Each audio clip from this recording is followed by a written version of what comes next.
Assalamualaikum warahmatullahi wabarakatuh. Saya Imamatus Solihah dengan NIM 201190099. Saya dari kelompok 7 dengan judul Pengorganisasian dan Mekanisme Kerja BK di Sekolah. Pada poin pertama yaitu pengorganisasian. Pengorganisasian secara bahasa didapat dari kata bahasa Yunani, kata organon, yang berarti alat.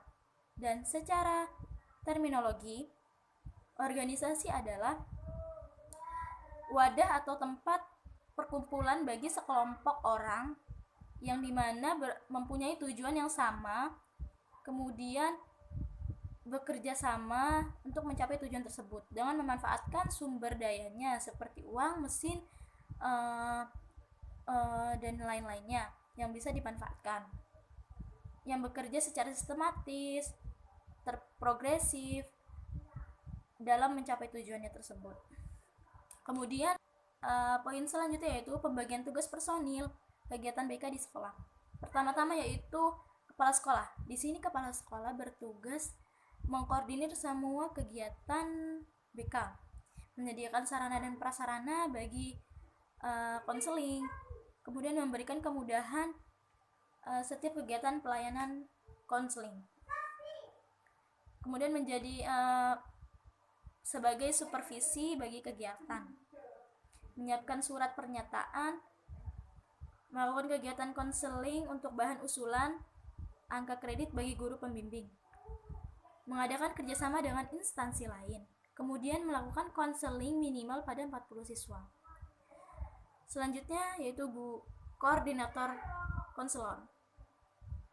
Karena koordinator, maka di sini dia mau koordinasikan konselor atau guru BK dalam pelayanan bimbingan, membuat usulan kepada kepala sekolah, serta mengusahakan sarana dan prasarana tersebut, kemudian mempertanggungjawabkan pelayanan kepada kepala sekolah. Kemudian guru BK di sini berperan sebagai memasyarakatkan kegiatan bimbingan, merencanakan program bimbingan, melaksanakan persiapan serta layanan bimbingan terhadap murid minimal 150 siswa, melaksanakan penunjang bimbingan, serta menganalisis penilaian. Staf administrasi. Di sini staf administrasi berperan sebagai mengadministrasikan tugas bimbingan, khususnya membantu konselor dalam mengadministrasikan kegiatan, membantu mempersiapkan seluruh kegiatan, membantu menyiapkan sarana dan pelayanan.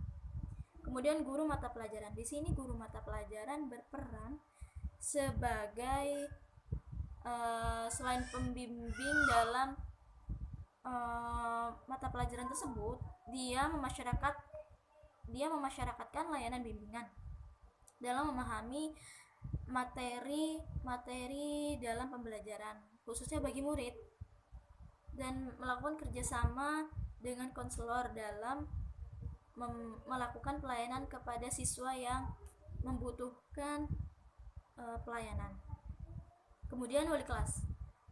Wali kelas ditugaskan sebagai mitra kerja untuk konselor, bertugas sebagai pembimbing, yaitu membantu guru pembimbing melakukan pelayanan bimbingan, memberikan kesempatan dan kemudahan bagi siswa untuk memberikan informasi tentang siswa yang bermasalah dan tentang siswa yang membutuhkan pelayanan. Kemudian poin kedua yaitu pengkoordinasian kegiatan BK di sekolah. Pengkoordinasian merupakan kegiatan mengatur dan membawa personil kegiatan dengan metode, bahan, pikiran, saran-saran, dan alat-alat yang berhubungan dengan kerja yang baik, dengan berhubungan pada pekerjaan yang baik. Kemudian kunci dari pengkoordinasian di sini yaitu komunikasi, karena komunikasi salah satu informasi yang dibutuhkan dalam sebuah organisasi tersebut. yang mana di sini seluruhnya harus bisa mendapatkan informasi dan komunikasi bisa mengalir kepada seluruh staf, seperti pada kepala sekolah, wali kelas, guru mata pelajaran, kemudian guru pembimbing atau konselor dan lain-lainnya. Dan juga peran orang tua sangat penting atau wali murid, karena orang tua di sini yaitu dia karena itu anaknya, jadi orang tua itu lebih mengenal anaknya, lebih mengetahui sifat dalamnya tersebut. Kemudian implementasi tugas guru dalam layanan BK. Implementasi tugas guru dalam layanan BK yakni tugasnya dalam proses pelayanan bimbingan dan konseling sebagai berikut: membimbing, mengingatkan, memberi nasihat, memberi hukuman bagi yang melanggar, korektor, motivasi, dan memberi contoh keteladanan. Baik, yang ketiga adalah mekanisme kerja bimbingan konseling di sekolah. Perlu diingat bahwasannya bimbingan konseling di sekolah itu harus mencakup bimbingan pribadi, bimbingan sosial, bimbingan belajar, serta bimbingan karir. Kedua adalah pelaksanaan layanan bimbingan konseling dalam kurikulum 2013.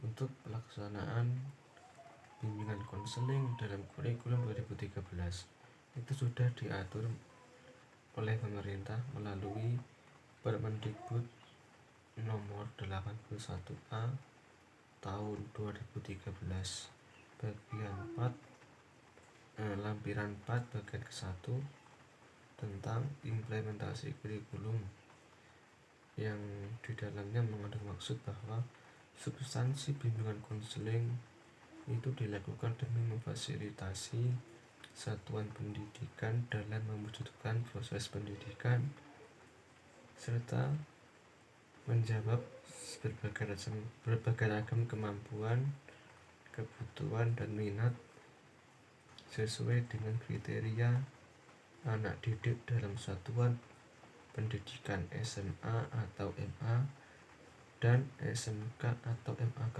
Pelaksanaan pelayanan bimbingan konseling di SMP atau MTS atau SMPLB dan SMA atau MA atau SMALB adalah dengan cara mengangkat guru BK atau konselor dengan rasio perbandingan 1:150. Artinya apa? Dalam pelaksanaannya, satu guru bimbingan konseling itu melayani siswa dengan jumlah 150 per tahun ajaran. Poin yang selanjutnya adalah jenis layanan pendukung yang terdiri dari aplikasi instrumental, himpunan data, kunjungan rumah, konferensi kasus, alih tangan, dan tampilan kepustakaan. Yang selanjutnya adalah tahap-tahap pelaksanaan. Dalam statement ini terdapat beberapa subbahasan, yaitu perencanaan, pengorganisasian, pelaksanaan, evaluasi, dan yang terakhir adalah tindak lanjut. Yang kedua adalah tugas guru dalam proses pelaksanaan layanan bimbingan konseling di sekolah adalah membimbing, mengingatkan, memberi nasihat, memberi hukuman, lalu sebagai korektor, lalu sebagai pemberi motivasi, dan pemberi contoh teladan yang baik. Yang terakhir adalah kesimpulan. Kesimpulan dari presentasi dan makalah dari kami adalah: yang pertama, pengorganisasian bimbingan konseling adalah suatu usaha yang dilakukan secara bersama-sama yang dilakukan dengan sistematis dan terstruktur untuk mencapai suatu tujuan. Nah, ada tujuan daripada pengorganisasian BK adalah tercapainya layanan bimbingan konseling secara efektif dan efisien. Ketiga adalah mekanisme pelaksanaan layanan bimbingan konseling di sekolah dapat dilakukan dengan cara menyusun program kegiatan. Yang kedua adalah melaksanakan program kegiatan. Yang ketiga adalah mengevaluasi, menganalisis, dan yang terakhir adalah mengadakan tindak lanjut atas apa yang telah dievaluasi. Sekian presentasi dari kelompok kami. Apabila ada kurangnya, itu murni kesalahan kami pribadi, dan apabila ada baiknya, itu adalah semata-mata pemberian dari Allah Subhanahu wa taala. Cukup sekian. Akhiran, Allahu muwaffiq ila aqwamit thoriq. Wassalamualaikum warahmatullahi wabarakatuh.